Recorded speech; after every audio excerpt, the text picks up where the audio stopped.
Welcome to episode 315 of the Red Dirt Agronomy podcast. I am Dave Deacon, and if we got a really cool episode for you.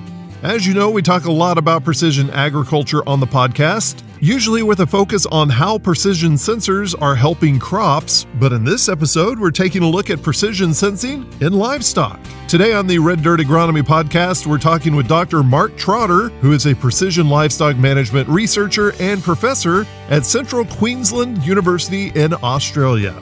Before we do that, go ahead and tap the subscribe button where you get your podcast. And remember, you can find the information that we talk about on this episode and past episodes on our website, reddirtagronomy.com. Let's kick things off with an introduction to the dream team of dirt and everything that grows from it. We'll start with Oklahoma State University Extension Precision Nutrient Management Specialist. So all of you listeners out there, what we're looking at is solar power, a little bit smaller than what we would say is a traditional beef ear tag. Dr. Brian Arnall.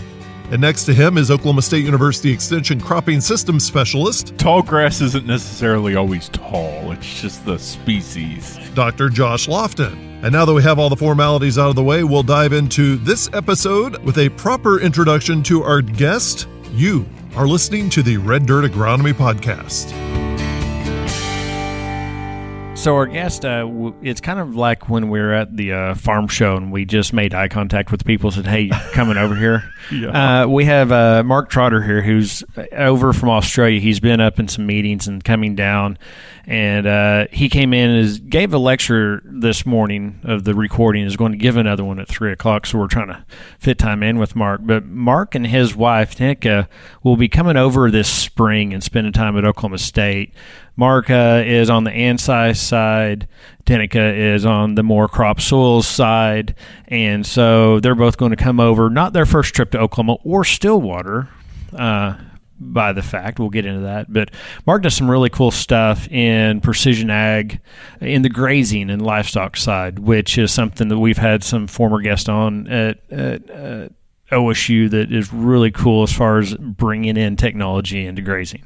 So I think you really kind of walked around the kangaroo in the room here. Tell everybody where he's from. Oh, I'm sorry. Mark is from Australia. There we go. There we go. Wow. They were about to figure that out. Yeah. Given the accent. Just give him a second. Kind of sounds like he's from Texas Tech, maybe New Mexico State. Yeah. But well, thanks for coming in for the show, and I guess we got a great introduction there. But tell us more about yourself. Yeah, sure. So we're based at Rockhampton, Central Queensland. So if you sort of fly into Brisbane and then drive about 7 hours north, you'll end up in the little area that we are in Central Queensland. That particular sort of region climatically is not too dissimilar to, say, Stillwater in terms of the temperature. So we get quite hot and humid. We don't freeze very much, so we don't get quite as cold, and we don't have quite as many tornadoes, which is something I'm told I need to look forward to if I'm arriving in spring just in time for the season next year. So we're known as the beef capital of Australia. Okay. And so if you look at the states in Australia, Queensland has the most beef cattle of any state. And our particular region has the most beef cattle of any particular region in Queensland. So we're a very big beef producing area. But we also have a lot of cropping and then a bunch of other sort of industries. So coal mining is pretty big in our region as well. So there's actually a lot of similarities between this sort of broader area, Oklahoma sort of area, and where we sort of come from. Based at CQ University there, Central Queensland University. We got a little ag program that runs there, and Tenica, my wife, does a lot of work in the cropping space, and then, as Brian said, I do a lot of work in the animal space. You mentioned the similarities to kind of what we're used to here in Oklahoma. Are the cattle in your area grazed on a rangeland like here in Oklahoma, and then what does the forage consist of compared to what we have here? I'm still learning a little bit about your landscapes. I understand it's tall grass prairie type grass. Is that right? That's good. I got that correct. Yeah. So except where it's a short grass. Oh, is it? Yeah. Right. Tall grass isn't necessarily always tall. It's just the species. I got that wrong. Yeah. So we're a subtropical sort of pasture environment, so a lot of C4 grasses, those sort of tropical forages. And it is it's a lot of grazing. We have a couple of feedlots, grain finishing, but our particular area, as you go from the coast where we're based all the way out, is pretty much goes from moderate grazing to very extensive grazing. So some very large properties as you get further west. It's almost exclusively sort of cow calf.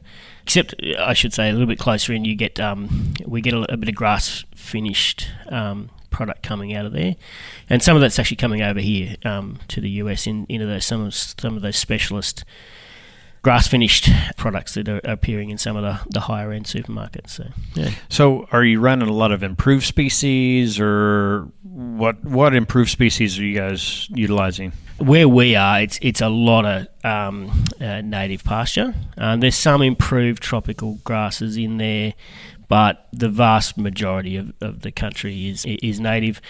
Buffel grass is a big introduced one for us, for sure. So there's a fair chunk of country that's covered by that sort of area. Northern Australia, we don't do a lot of pasture improvement. The further north you go, it is just genuinely natural rangeland pastures, and we don't do a lot of forage cropping as well. So that's something that's expanding, but it's mostly just straight grazing. Yeah.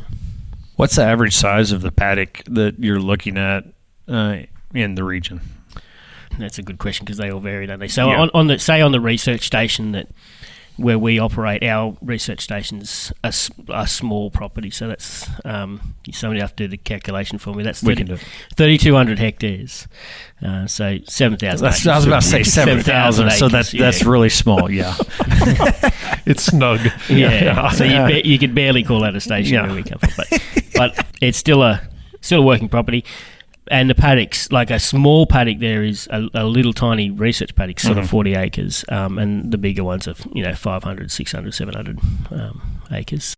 At that station, what's the typical stocking rate? I mean, how many head per hectare could you get? We're running about 800 cattle on 800 over that 7,000 acres. Okay, and that's sort of average for probably that little area that we are. We're right on the coast, so we're slightly higher rainfall. As you go further inland, we're talking about one animal to 100 acres by the time you get right in. So it's probably very close to what we should be stocking at some places too around here. So what kind of, when we talk about stuff, Mark, you said you're into precision ag, and what are some of the problems you're trying to solve in your area with technology?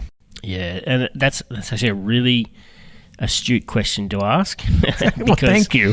I digress a little bit on this, but I think like cropping in the livestock space, we've had a lot of technologies coming in trying to just the technology looks whiz bang, and we're trying to find a problem for it to solve. Fortunately, we're moving past that now, and we're starting to see how some of these technologies can really solve some of the key problems that we've got. In Northern Australia, we've got some fundamental issues. So things like reproductive efficiency in our herds is really low. Or say we preg testing calf 100 cows, we will only deliver 80 calves at weaning on average across Northern Australia. And that doesn't count how many cows we've actually got in calf to start with, so we've already discounted a fair way. So reproductive efficiency across Northern Australia is a really big challenge, and there's lots of reasons why that's a problem. Nutrition in these big landscapes is a challenge, getting that right. We've got some big issues with phosphorus deficiency across large areas, which limits it. But one of the things we are still trying to work out, this is what we're doing research in at the moment, is understanding where we lose these calves. So we know we lose 20% between pregnancy testing and weaning. About 10% are in gestation somewhere in there, and then about 10% are from calving to weaning. But it's really variable, the causes of these sort of things. So understanding what's actually why we're losing some of these calves, that's a big part of the research that we do, and then also a big part of some of the technologies that we're trying to develop for the industry so that they can actually measure what's going on their property in their season. It's a little bit like the precision ag cropping story. We once went from managing paddocks at a whole paddock level. You guys have shifted on from that to monitoring the variability and then managing the variability. That's what we're trying to do in our beef herds in Northern Australia. Why are these cows not pregnant? Which ones aren't pregnant? Can I get them out early? Who's had a calf? Who hasn't had a calf? Who's delivered a calf with reasonable weight gain? So there's a heap of opportunity to refine the efficiency of our system. Yeah. Do you notice that changes as you go inland, or I assume the harsher environment and stuff like that? Does that efficiency decline as you go further, and by how much? Oh, that's a good numbers. I don't know, but certainly as you go further north in Australia, the harsher that environment sort of gets. And so where we are, Central Queensland, you've got a lot of tropical composite cattle, so a bit more bostaurus in them. And as you go further north, that bostaurus content's got to ramp up just to keep them alive, basically. So what kind of technologies are you looking at right now, investigating to do this? I'm assuming a lot of the implant or bolus style tech? Or? Yeah, so the main one that we're involved in, we look at a range of different technologies, but the one that we think has the most potential impact across the industry, just what we'd call a smart tag. And so this is an ear tag that does GPS location, so where your cow sort of is, and then they have an accelerometer sensor on them as well. That's a movement or a motion sensor, and that gives you the behaviour of the animal. We're essentially taking that same technology that's out of your phone that you and I are meant to be keeping out, counting our steps and keeping fit and all that sort of stuff. Yeah, we all are. Yeah. I'm told I should be doing that. And now, for me at least, I'm meant to be shedding a few kilos, but for in a cow context, I want to use that data to keep a few kilos on my cows. And so that little that bit of technology, that smart ear tag that's delivering that data to us, and that data's coming off via radio link or satellite. We're using that bit of information, that bit of data to answer a whole range of different questions across these industry challenges. So things, just simple stuff like, where are my cattle grazing? So in these big paddocks, we just throw them out there. You do a stocking rate calculation and say, I've got 1,000 hectares, I've got 100 cows, this is my stocking rate. Yeah. But it's not. You've got cows that use certain areas more intensively than other areas. And so producers are using the GPS tracking data to understand highs and low areas of utilisation. And then, okay, should I put a fence in to this area to try and even that utilisation, or put another water point out there and trying to track them out? Simple stuff like that. And then all the way through to these sort of really advanced behavioural algorithms where you're trying to detect estrus activity, calving behaviours, dystocias. So that one little bit of technology, that sort of one bit of information is quite revolutionary if we can get that working out in these systems. Okay, so I want to go to the tag because now I'm intrigued. How are you powering a tag? How you brought him in a little? Okay, makes for good radio, doesn't it? Yeah, exactly right. So all of you listeners out there, what we're looking at is it's solar power. Ear tag, exactly right. Oh, okay. Solar power, a little bit smaller than what we would say is a traditional beef ear tag. So you got solar power. Do you have to have something ground based to then relay, so you have to scatter out some radio points? So there's a bunch of different systems. So the ear tags, they have those, there's a number of different developers of these systems out there that we work quite closely with. They have GPS, accelerometer, that sort of sensor data. The other components of it that you mentioned are, they've got a battery in them usually, and they've usually got a solar panel to charge them. We've got a lot of sunlight in Northern Australia, so we do that pretty well. That's how we keep them churning over. And then the other key part is that radio connectivity. There's several different ways of doing it. Some of these systems work off ground-based, so LoRa Wi-Fi, so you've got to have a tower every sort of 5 kilometres. And then there's other systems that are direct to satellite. So you just put that tag on there, throw it out there, and it starts sending data up. So we say that, but I know the connectivity in our range. How's the connectivity in Australia's range? You have 4G everywhere, 5G everywhere? So the backhaul remains a bit of a problem. So most of the time what we're doing is we'll have if we're running a LoRa Wi-Fi, so a local connectivity system, we'll have that set up, and then we'll backhaul via satellite. Yep. And it's horses for courses. If you've got a more intensive operation, then you'll run a LoRa Wi-Fi local radio connectivity system. If you go right out west, then the distances are just too far. So that's where the direct-to-satellite ear tags really come into their own. You're not having to put up any sort of radio infrastructure. They're just set and forget. So yeah. Now, while you guys are researching this, do you have very many of your producers already adopting and utilizing heavily, or what's the adoption rate? Yeah, so it's a good question. We actually don't know what the adoption rate is. And there's a bunch of producers out there have put these out, and they're running around in cows right now for sure. Probably, we're still at the early days of this technology. And so producers are getting some of the basic benefits out of it, like where are my cows? And they certainly haven't put them into every individual cow in a herd, because these things still cost too much to do that. But we've got a bunch of producers who we work with that are using them to just go out and design, where should I go in terms of mustering animals, and just even that, the amount of money you can save on helicopter fuel is pretty significant. We use helicopters to muster a lot of our country. All the way through to just tracking bulls. That's another one that people are really interested in, those high-value animals. You're paying $10,000 for a bull. To know where that bull is actually, it's not too much to shell out for one of these tags. So, yeah.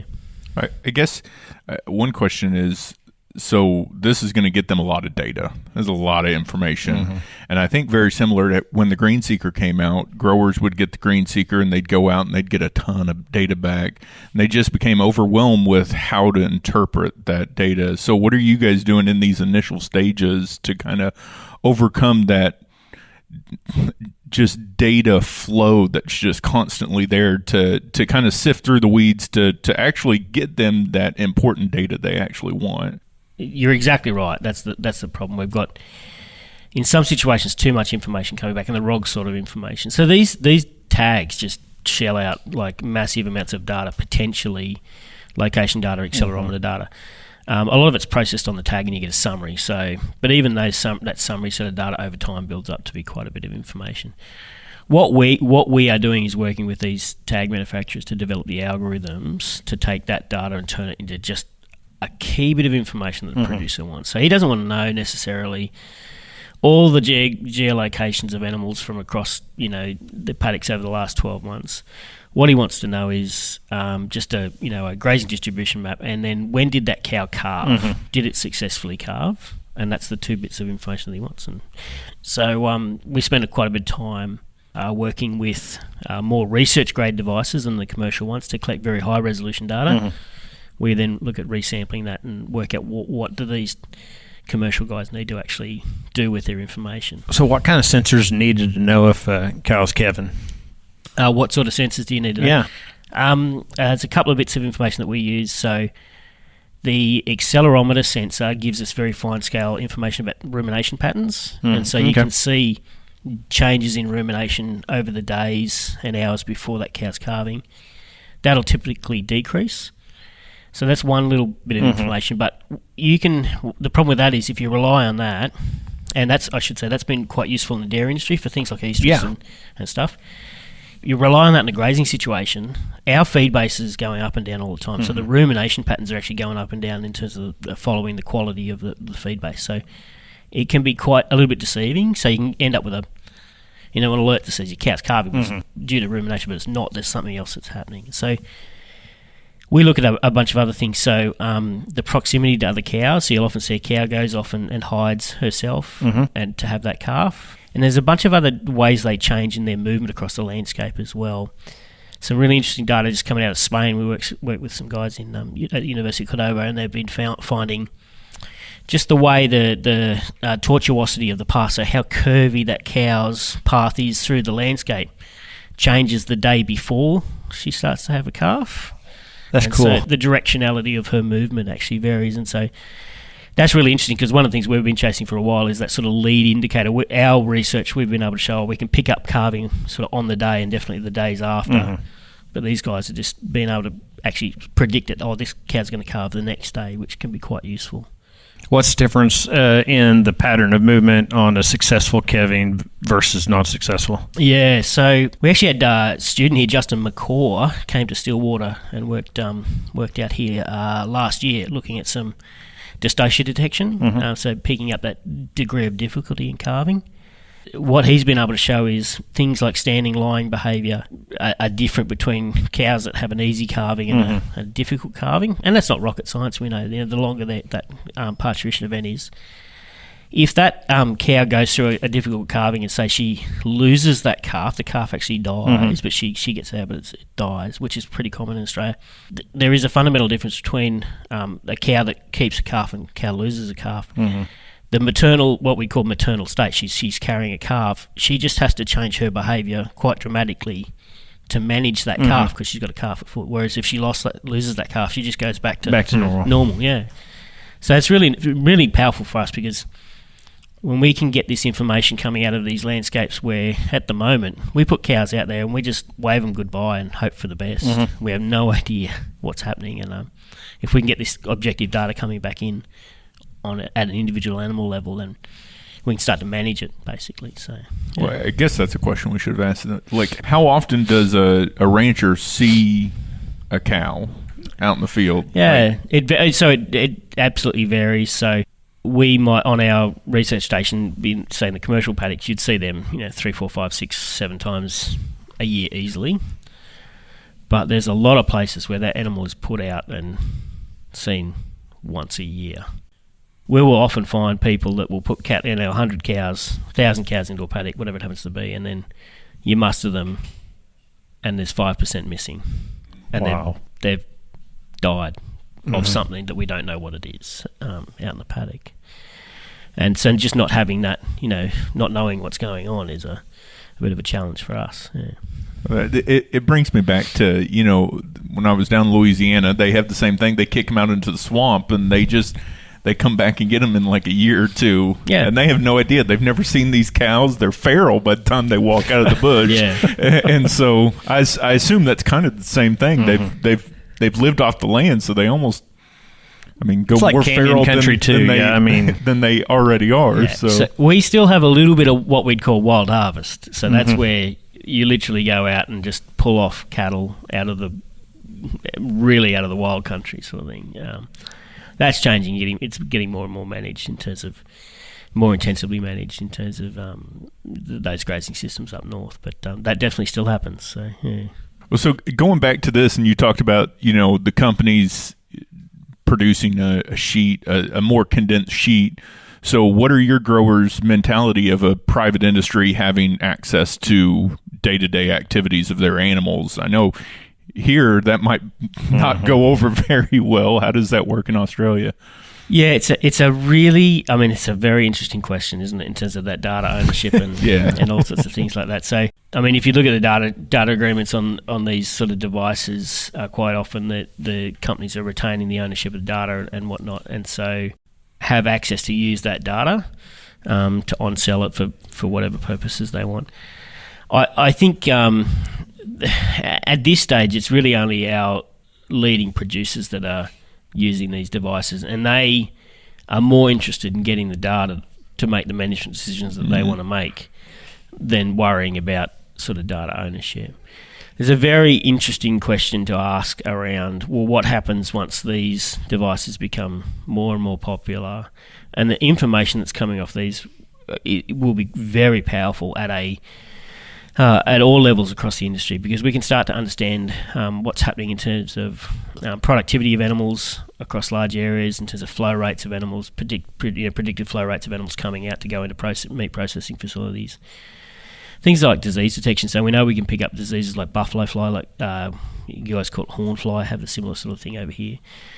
So we can actually watch as, say, infestations of these biting insects might be moving into and out of areas. So if you're trying to sell, fly tags or something like that, all of a sudden, well, hang on, you can actually see what's going on out in the industry and start marketing direct to producers. So that's a whole new world that's yet to be unravelled in the information that we got. But at the end of the day, these little smart tags are essentially like plugging on an iPhone to your cow, and all that data that's been harvested off me and Facebook and using to target all the stuff that I want to buy online. That's what's going to happen. It was similar problems or similar questions when FBN, the Farmers Business Network, first launched, which was the same thing. They asked farmers, give us all your receipts, give us all the things you do, and we can provide you with a cheaper product, or we could have it in place. And I think at least on the crop side, we're almost getting used to it, right? We know the industry's using our data. That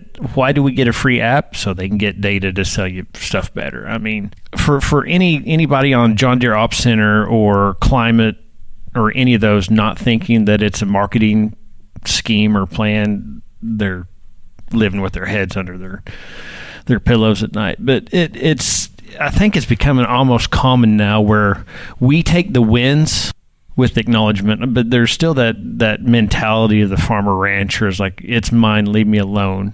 That's always going to be out there. Well, the crazy thing, and I don't know if it's the same in Australia, is I think some growers would rather a private industry have their data than the government have their data. Yeah. Because, the whole big deal about them flying over cropland and getting, potential yield estimations. And as long as the government doesn't know it, I'm good with that.